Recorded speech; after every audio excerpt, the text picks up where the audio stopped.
Karena mengenyampingkan keselamatan tadi dari yang paling ringan aja, apakah mempersiapkan kendaraan atau tidak, apakah dia sudah tanggung jawab terhadap penumpangnya atau tidak, itu poinnya.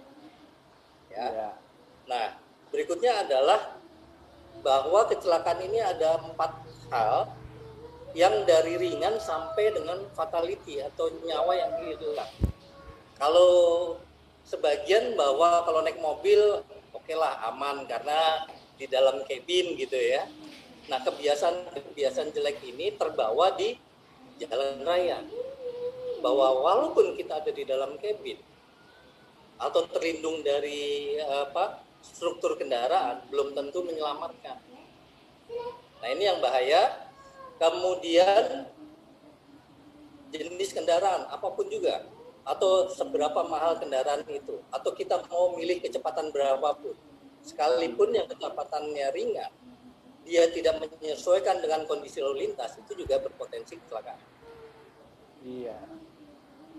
Dan ngomong-ngomong ya Mas, sebelum kita mulai bahas ke topik-topik healthy dan safety driving, mobil-mobil modern ternyata terutama yang daerah tuh fitur keselamatannya yang menunjang keselamatan berkendara sudah cukup memadai ya Mas?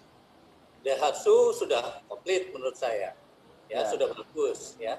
Cuman memang kebiasaan dari pengemudinya tidak melakukan pemasangan atau pemanfaatan alat keselamatan yang dari kendaraan. Sudah Daihatsu tapi tidak digunakan. Banyak sekali. Contohnya safety belt. Safety belt itu hanya dipasang di depan kan.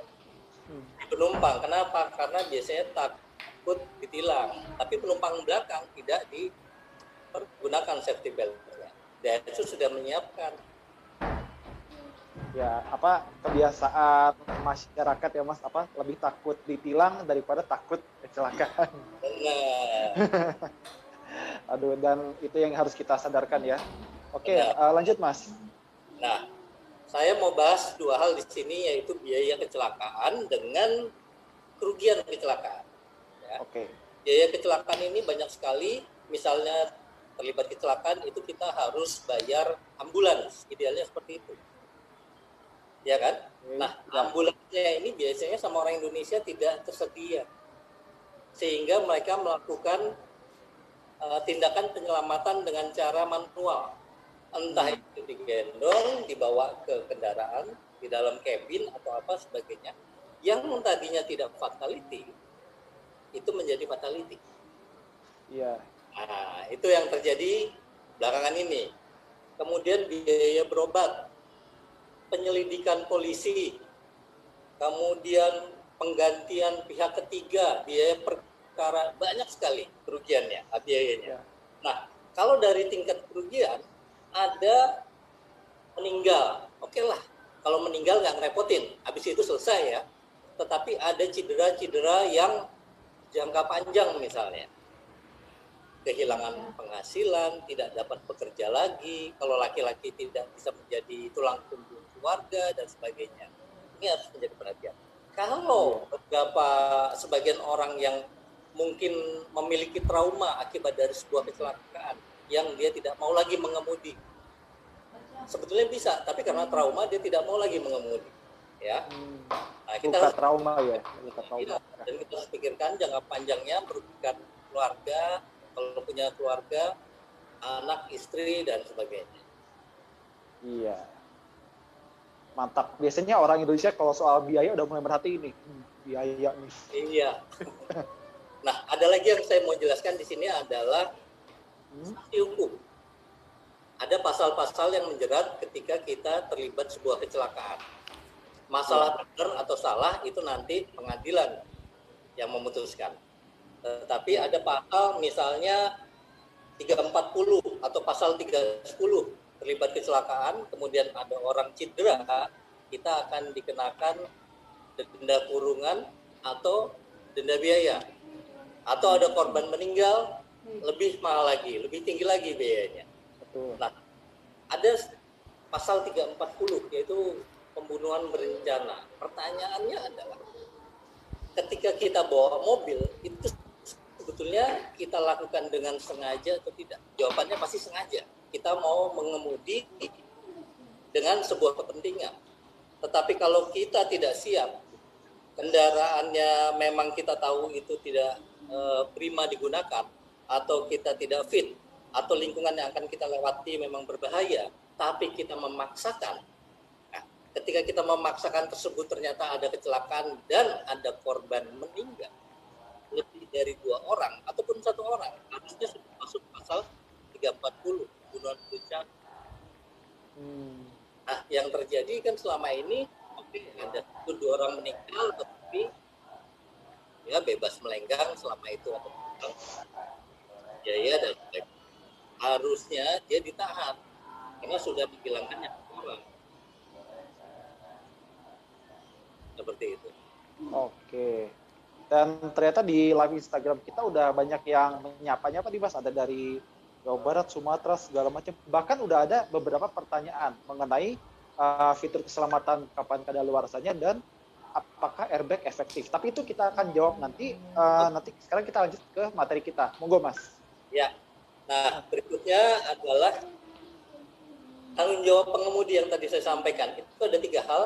Concern dari pengemudi, terutama sahabat Daihatsu di sini. Nomor 1 adalah bagaimana kendaraan ini siap digunakan. Siap digunakan artinya dari si pengemudinya, karena mobil ini tidak bisa siap sendiri.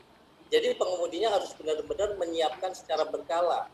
Dari pagi hari apa yang harus dicek, ya. Biasanya tahun-tahun kemarin kita ngobrol tentang prepare sebelum kendaraan itu bergerak. Cek luarnya, kemudian berapa lama 1 menit, kemudian dia buka kap mesin, dicek hanya 1 menit, hanya visual dilihat aja, tidak ada yang disentuh. Jadi buat pengemudi perempuan nggak perlu takut kotor karena dilihat. Yang penting adalah kering, tidak ada bocoran, dan tidak ada yang kendor. Simpel seperti itu. Setelah itu masuk ke cabin, itu menit ketiga, jadi total 3 menit. Di dalam cabin yang pertama dicek adalah fungsi dari safety belt. Biasanya kita kan hanya narik aja. Fungsi safety beltnya. Tetapi ada juga yang penting adalah buckle-nya. Ketika itu dipasang, kemudian cukup dipencet aja, begitu rilis, dia harus lompat keluar sendiri. Kalau dia tidak lompat keluar sendiri, berarti ada masalah dari safety belt-nya.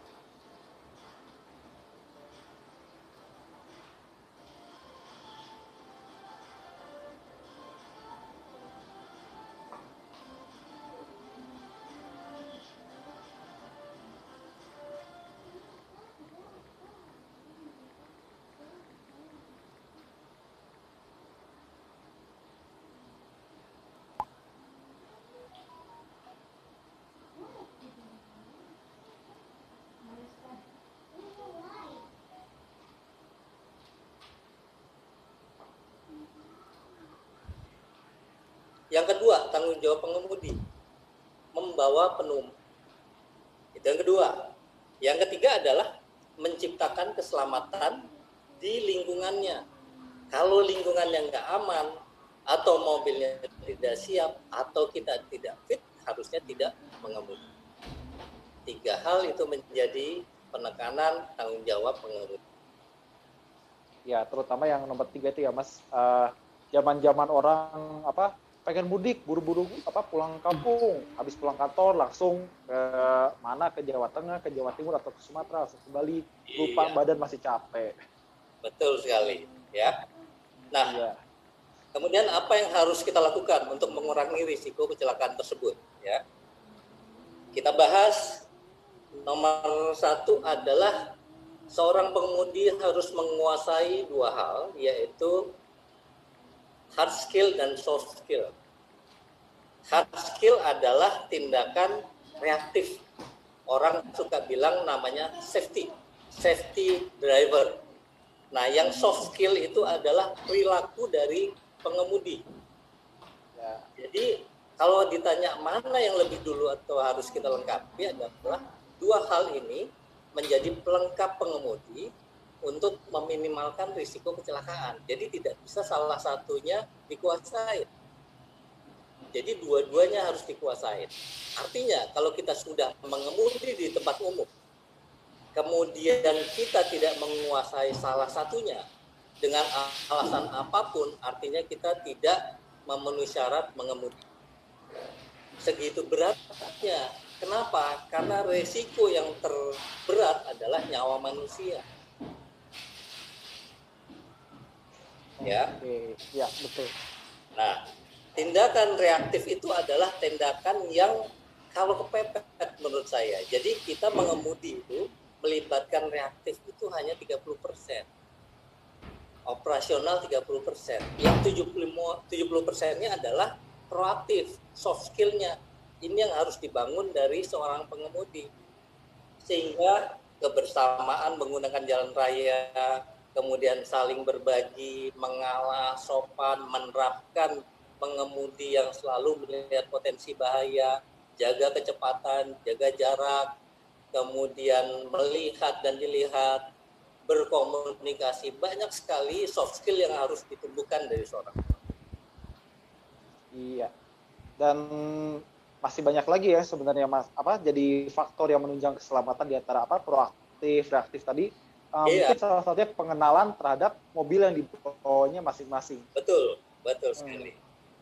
Ya. Jadi monggo Mas dilanjut. Nah, artinya gini, sehebat apapun